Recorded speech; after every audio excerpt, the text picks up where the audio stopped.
श्रीमान वेंकटनाथार्य कवितार्किक केसरी वेदांताचार्यवर्यो मे सन्निधत्तां सदा हृदि रामानुजदया पात्रं ज्ञानवैराग्यभूषणं श्रीमद्वेंकटनाथार्यं वन्दे वेदान्तदेशिकं लक्ष्मीनाथसमारम्भां नाथयामुनमध्यमाम् अस्मदाचार्यपर्यन्तां वन्दे गुरुपरम्परां यो नित्यमच्युतपदाम्बुजयुग्मरुक्मव्यामोगतस्तदितरान् तृणाय मेने अस्मद्गुरोर्भगवतोस्य दयैकसिन्धोः रामानुजस्य शरणौ शरणं प्रपद्ये श्रीवत्सचिन्नमिश्रेभ्यो नमोमुक्तिमधीमहे यदुक्तयस्त्रयी कंठे यान्ति मंगलसूत्रताम् சுவாமி ஸ்ரீ குரத்தாழ்வானுடைய பஞ்சஸ்தவம்,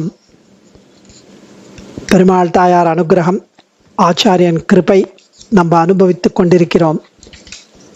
ஸ்ரீஸ்தவம், ஸ்ரீ வைகுண்டஸ்தவம், அதிமானுஷஸ்தவம், சுந்தரபாகுஸ்தவம் எல்லாவற்றையும் அனுபவித்த பிறகு இப்பொழுது வரதராஜஸ்தவம் 94 ஸ்லோகம் ஆயிருக்கு. இன்னைக்கு 95வது ஸ்லோகம். போன ஸ்லோகத்தில் எவர் உன்னை வசீகரிக்க வல்லதான சரணாகதி அல்லது கர்மஞான பக்தியோகம் இவை ஏதோ ஒன்றை அனுஷ்டிக்கிறாரோ அவலம்பிக்கிறாரோ அவர்களுக்கு கைங்கரிய பாக்கியம் கிடைக்கிறதுக்கு காரணம் உன் தயா. அது ஒன்றுதான்.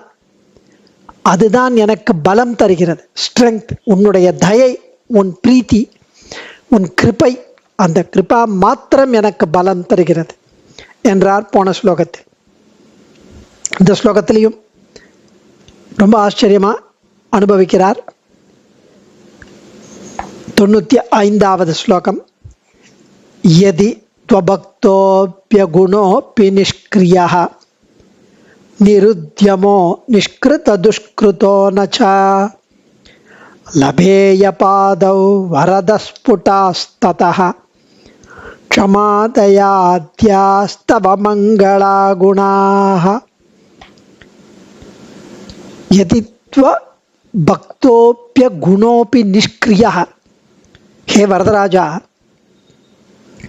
நான் பக்தியோக மார்க்கத்தில் பிரவர்த்தித்து பக்தியோக மார்க்கத்தில் சென்று உன்னிடத்தில் சஞ்சலமில்லாத அசஞ்சலமான பக்தியை சகல அனுஷ்டானங்களோடு சர்வ பரித்தியாகம் போன்றவைகளோடு முதிர்ந்த தசையில் உன்னை பெரும்படியான பாக்கியத்தை பெற்றவன் இல்லை.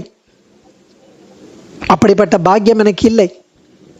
ஏன்னா கடினமான பக்தி யோகத்தால் என்னால் முன்னேற முடியவில்லை. பக்தி யோகத்தில் ந தர்மனிஷ்டோஸ்மி ந சாத்மவேதி ந பக்திமான் சரணாரவிந்தே அகிஞ்சனகா அனன்யகதிகி சரண்ய துட்பாத மூலம் சரணம் பிரபத்தியேன சுவாமி ஆள வந்தார். யமுனாச்சாரியார் 22வது ஸ்லோகத்தில் ஸ்தோத்திர ரத்னத்தில் தெரிவித்த மாதிரி பக்தி யோகத்தை என்னால் முன்னேற முடியவில்லை. அதே போல ஞான யோகத்திற்கும் அருகதை உள்ளவன் அல்லேன்.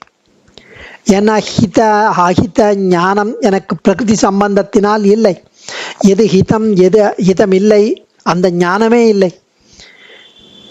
கர்மயோகம் செய்வதற்கு எல்லாம் உன் பிரீத்திக்காக, உன் கைங்கரியத்துக்காக, உன் சொத்துக்களை கொண்டு உன்னாலேயே செய்யப்படுகிறதுன்னு சாத்விக தியாகத்தை சொல்லி அந்த கர்மங்களையும் கர்ம பலன்களையும் உனக்கே என்று அர்ப்பணித்து விடுகின்ற அந்த சாத்விக தியாக புத்தி எனக்கு மனப்பூர்வமாக வரவில்லை. கர்மஞான பக்தியோகம் கிட்டவில்லை. ஆகவே உன்னை அடைவதற்கு வழியாக சொல்லப்படுகிற பல வழிகளில் இவற்றில் சென்று உன்னை அடைய என்னால் இயலவில்லை. இப்படி அசக்தனாக இருக்கிற நான் பல்வேறு பாப கிருத்தியங்களை வேறு செய்துவிட்டு மில்லியன் டைம்ஸ் பாபம், மில்லியன் கைண்ட் ஆஃப் பாபம், பாப கிருத்தியங்களை வேறு செய்துவிட்டு தண்டதரனான உன்னிடம் தண்டனை பெற காத்திருக்கிற இந்த நேரத்தில் அப்படிப்பட்ட தீனமான நிலையில் நான் இருப்பவன். இந்த நிலையில் உன் அருளால், உன் கிருபையால், உன் திருவடிகளில் பிரபத்தி பண்ணி என்னுடைய ரக்ஷாபரத்தை காக்கும் பொறுப்பை உன்னிடம் சமர்ப்பித்து விட்டேன். இப்படிப்பட்ட என்னைத்தான் நீ ரட்சிக்க வேண்டும்.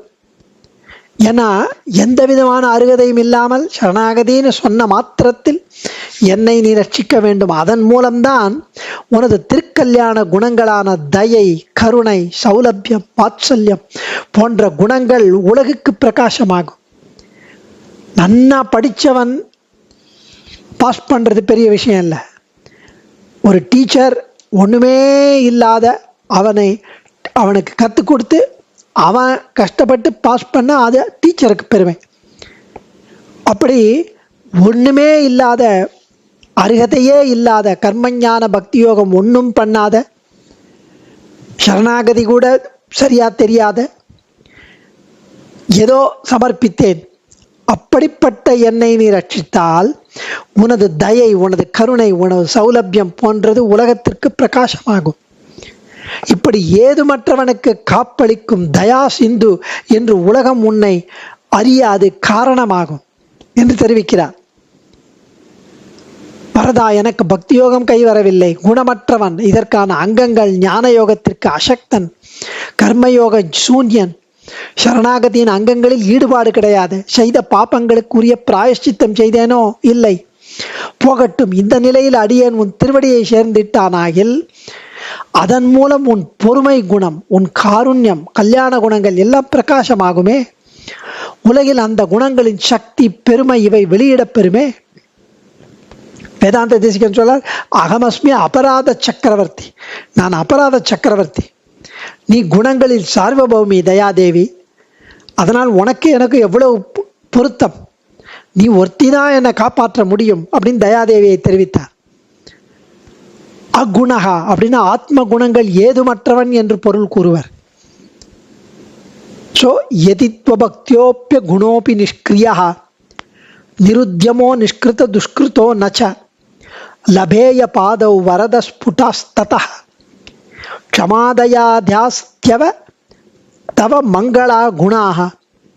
வரதா, வரமருளும் பிரானே, அகம் அடியேன், அபக்தகா அபி பக்தியோகம் செய்யாத போதிலும், அகுணகா அபி இதற்கு தேவையான அங்கங்களான ஞானயோகம் முதலியன செய்ய தெரியாதவனான போதிலும், நிஷ்கிரியகா அபி கிரியைகள் கர்மயோகம் செய்ய முடியாதவனாயிருந்த போதிலும், நிருத்தியம் அபி சரணாகதியின் அங்கங்களில் தெளிவு இல்லாதவனாயிருந்த போதிலும், நிஷ்கிருதகா துஷ்கிருதகா அபி பிராயஷ்சித்தங்களால் ஒழித்த பாபங்களை உடையவனாக இல்லையா இருந்த போதிலும், பாபங்களுக்கு பிராயஷ்சித்தம் செய்பவனாக இல்லையா இருந்த போதிலும், தவ தேவரீருடைய பாதௌ திருவடிகளை எதித்து லபேய அடைவேனாயாகில் அப்படி இருந்த போதிலும் தேவரீருடைய திருவடிகளை அடைந்தால், ததா அதனால், தவ தேவரீருடைய க்ஷமா பொறுமை,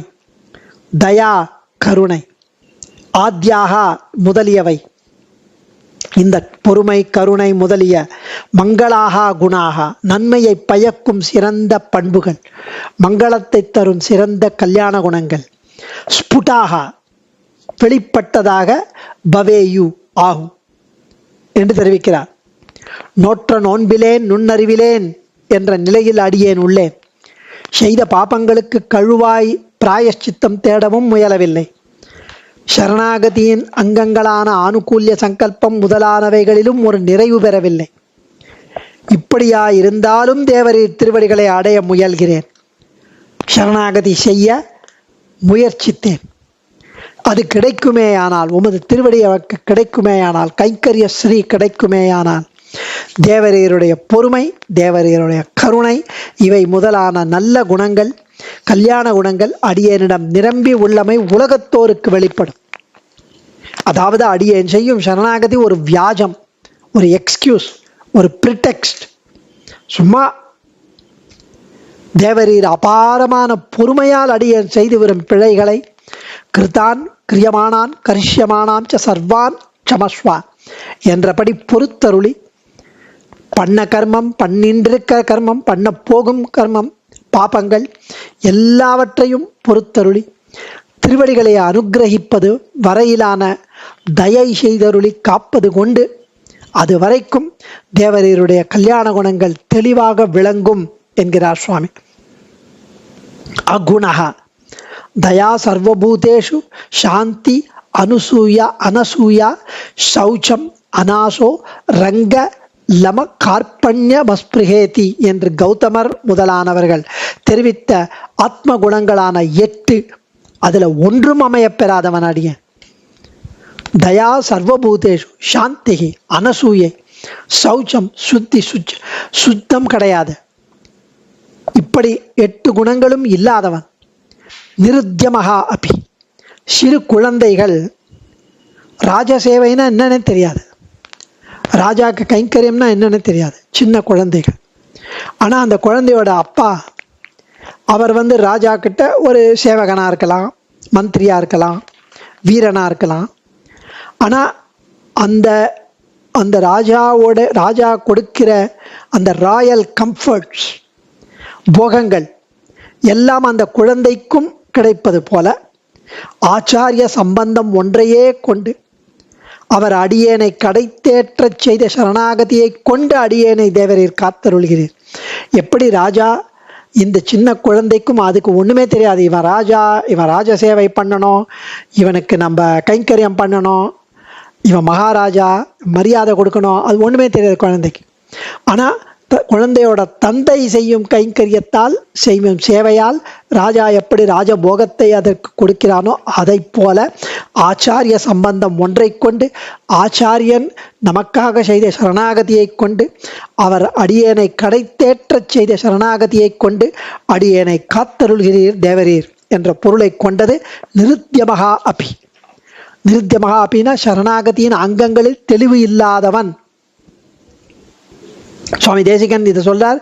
புங்தே போகான் அவிதினர்ப சேவ கஸ்யார்பகாதி தொத்சம்பிராப்தௌ பிரபவதி ததா தேசிகோமே தயாளுகு. சுவாமி தேசிகன் தெரிவிக்கிறது சரணாகதி ஞாசவிம்சதி ஸ்லோகத்தில். அதை அருளியதை இங்கு இதற்கு உரையாய் கொள்ள வேண்டும். நிஷ்கிருதகா துஷ்கிருதகா அபி அப்படின்னா பிராயஷ்சித்தங்களால் ஒழிந்த பாபங்களை உடையவன் இல்லையாயினும், பண்ண பாபங்களுக்கு பிராயஷ்சித்தம் பண்ணாமல் இருந்ததால் அந்த பாபங்களும் ஒழியவில்லை.